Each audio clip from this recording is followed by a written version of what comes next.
Companies are spending almost nothing on freelancers anymore.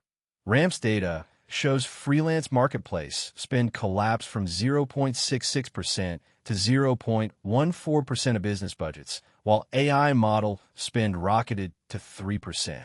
Meanwhile, PwC says AI-skilled workers now command a 56% wage premium, and Goldman Sachs reports youth unemployment in tech-exposed jobs just jumped 3 points. Today, who's winning, who's losing, and whether the junior employee is an endangered species. From the team at the Synthetic Daily, it's Thursday, May 21st, 2026. Good to have you with us. We went through 19 posts, articles, and threads across LinkedIn, Substack, and YouTube over the past week to dive deeper into the world of AI and the workforce. Here's a number that stopped me cold this week. Ramp, the corporate card and expense management company, published data from their economics lab showing that the share of total business spend going to freelance labor marketplaces fell from 0.66% in Q4 2021 to 0.14% by Q3 2025. That's not a gentle decline. That's a collapse. And over the same period, AI model provider spend rose from effectively 0 to nearly 3% of business budgets. What makes this so striking is the exchange rate. Ramp found that among companies that were heavy freelance users, roughly $1 of freelance spending reduction corresponded to only 3 cents in new AI spend.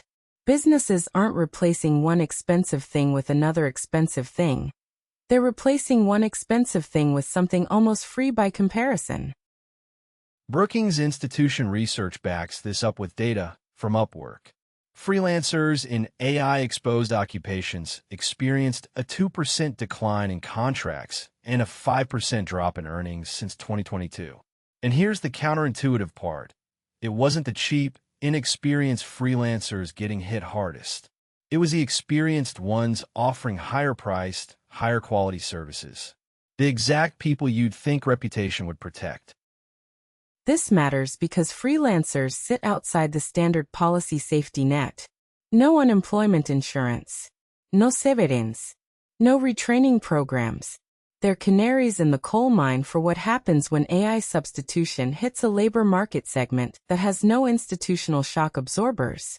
And if more than half of businesses that used freelancers in 2022 have stopped entirely, which is what Ramp's data suggests, we're not talking about a future risk. We're looking at a displacement event that's already happened, quietly in the background, while everyone was debating whether AI would take jobs someday.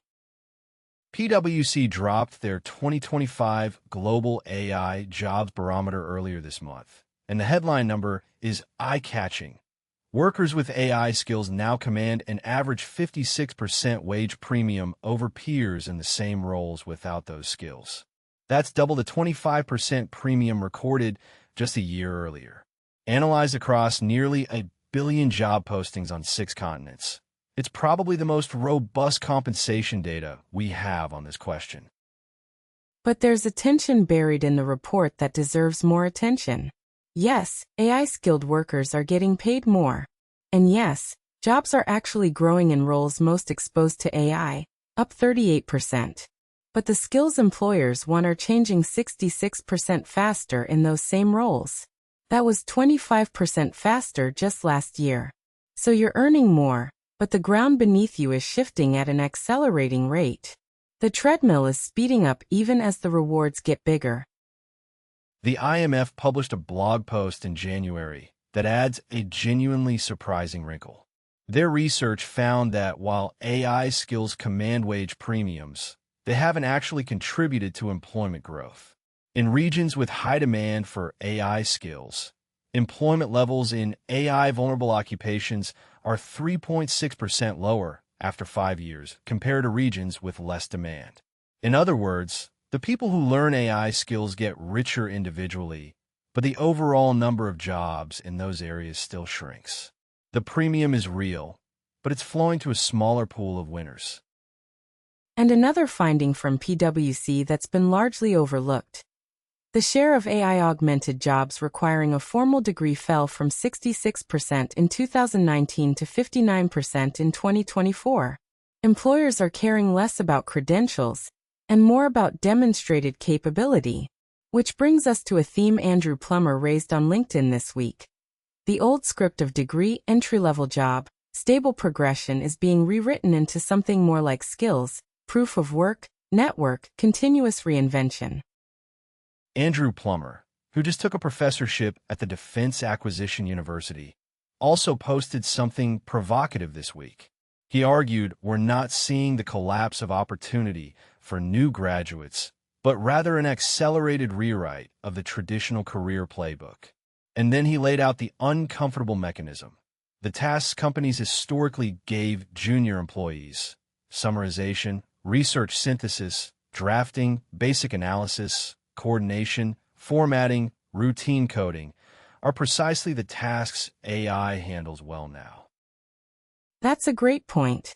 A D2L report published May 12 puts hard numbers on this. Nearly half of U.S. HR leaders surveyed said AI is increasing productivity expectations for entry-level roles, even as staffing levels hold flat. 30% said their talent acquisition strategy now favors hiring fewer junior staffers and more mid-level workers. Companies used to absorb the cost of the learning curve as an investment in developing future leaders. That math is changing. Here's where it gets genuinely alarming. 58% of those same HR leaders are concerned that reducing entry-level roles will lead to a shortage of qualified senior leaders within 5 years. They could see the pipeline problem forming. But 74% said they have no employee development programs to replace the on-the-job training being lost to AI automation. They know what's coming, and they're doing nothing about it. Goldman Sachs adds the employment data to match the surveys. Unemployment among 20 to 30-year-olds in tech-exposed occupations has risen by almost 3 percentage points since the start of 2025. That's a meaningful jump in a short window. The question nobody has answered yet is, where do these people go? Goldman notes that knowledge workers displaced by AI may be poorly matched to the labor most in demand: trades, energy infrastructure, data center construction. Those construction jobs tied to data center buildouts have grown by 216,000 since 2022. The work exists, but it requires completely different skills, different locations, different career identities. Nate Jones has been publishing prolifically on YouTube about the practical realities of AI adoption in enterprise settings, and his most viewed piece this week, with nearly 22,000 engagements, tackles a question every operations leader is wrestling with. When do you automate? When do you build? When do you buy? When do you hire? And when do you just wait? In a separate clip, Jones interviews Tibwa, who leads Codex at OpenAI, about the actual difference between agents and chatbots. The short version: a chatbot answers questions in a conversation. An agent takes actions autonomously across systems. It can go read your codebase, make changes, run tests, and report back. Codex is OpenAI's bet that software engineering itself becomes something you delegate to an agent that operates inside a sandboxed environment, like a junior developer who works in parallel and never sleeps. But Jones's most cutting observation comes in his piece about how teams accidentally sabotage AI adoption. The common narrative is that AI agents are still just chatbots wearing a fancier label. What's actually happening inside enterprise stacks is more nuanced. Organizations deploy agents, but then constrain them with so many approval gates and human-in-the-loop requirements that they end up being expensive chatbots anyway. The tool is capable of autonomous action, but the org chart won't let it act autonomously. This connects directly to SWYX's deep dive on latent space into Notion's custom agents. Sarah Sachs and Simon Last from Notion described how it took years and multiple rebuilds to turn a productivity tool into what they call an agent-native system of record. The hard part wasn't the AI, it was the product design, the evals, the pricing model, the org design decisions. Microsoft's Work Trend Index says 45% of leaders want to expand team capacity with digital labor in the next 18 months. But wanting digital labor and successfully deploying it are very different things. One more thing before we wrap the main stories. Raman Chowdhury's new book, The Human Interface, launched this week, and its timing couldn't be sharper.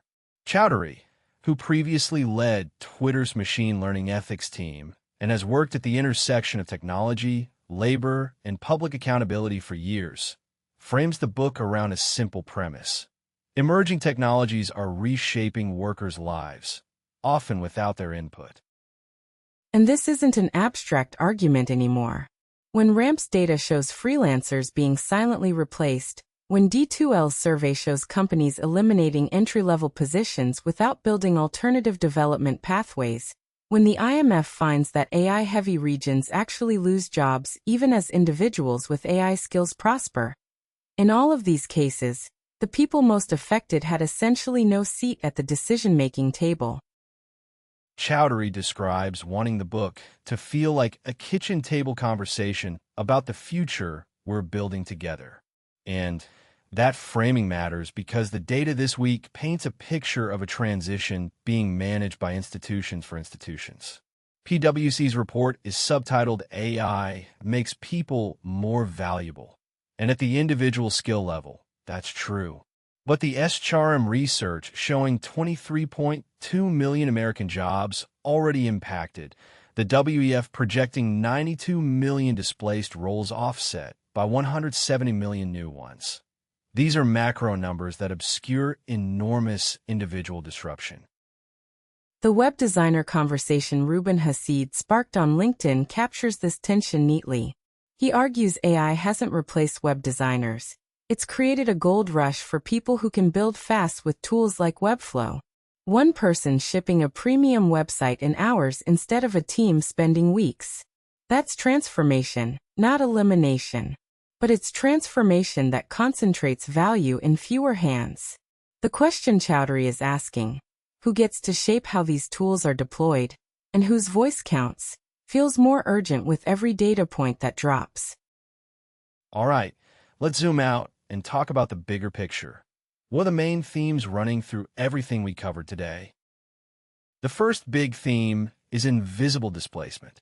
The most significant AI-driven job losses are happening in segments: freelancers, entry-level hires, contract workers, where there's no institutional visibility or public accountability for the substitution. Next, the skills treadmill paradox. AI skills deliver individual wage gains, but accelerate collective instability, creating a labor market where the reward for learning is the obligation to keep learning faster than ever before. Next, the pipeline collapse nobody is fixing. Organizations recognize they're eliminating the developmental experiences that produce future leaders, yet 3/4 have built no alternative, suggesting a structural leadership crisis is being manufactured in real time. And the last one, agentic capability versus organizational readiness. The technical gap between chatbots and autonomous agents has closed, but the organizational willingness to grant machines genuine autonomy remains the binding constraint on enterprise AI value. So if you're going to take away a few things from today's episode, here's what I'd remember. Number 1, the freelance market isn't declining gradually.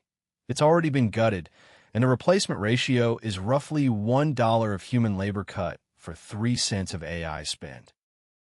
Number 2, if 74% of companies have no plan to replace the training that entry-level jobs used to provide, we're 5 years from a senior leadership drought that no amount of AI can solve. Number 3, earning the AI wage premium doesn't make you safe. It puts you on a treadmill where the required skills change 66% faster every year. And finally, the bottleneck for enterprise AI isn't model capability anymore.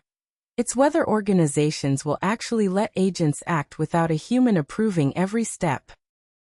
That's the Synthetic Daily for today. All the sources and links are on the website if you want to dig deeper. Thanks for listening. See you tomorrow.